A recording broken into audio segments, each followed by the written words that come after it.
So, can you talk about the Columbia La Jolla story where the woman? Oh yeah, funny story. Funny story. Uh, some of the targets, I don't recall their names at the time, but they were serious Colombian targets, and they were coming into town and we even sent a DEA undercover plane to pick them up. Uh, I don't recall if it was Florida or someplace, and we flew them into a small airport in San Diego, and they were going to have a big business meeting with our top undercovers and some informants at a beach house that we had in La Jolla, California.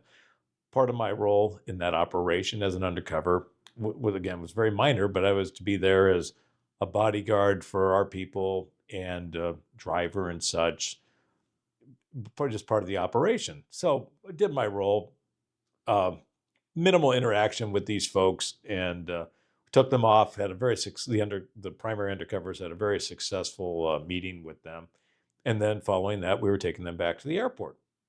So Colombians are very formal in how they say hello and goodbye and everything else.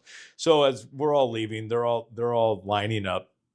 We're all shaking hands and everything. And this woman, that was about 1992, so I was about 28 years old. This woman's probably in her mid 40s, late 40s, maybe early 50s, but an attractive woman. And she gets to me, she shakes my hand, looks at me, then grabs me and gives me a pretty serious kiss and says, "I will be back soon, so don't go anywhere." And I lived with a lot of grief for that for a long time from the rest of the crew on that case. So that's just a weird thing that happened in an undercover operation, but kind of comical. How? So you did a little bit of undercover in that. Did you do much undercover in San Diego? Uh, Not a lot. Hmm. I've never been the long-haired guy, nor it just wasn't me. The undercover I normally did was early on in my career was as kind of a college student, trying to move a little bit of dope on the campuses. I did some of that in the meth business.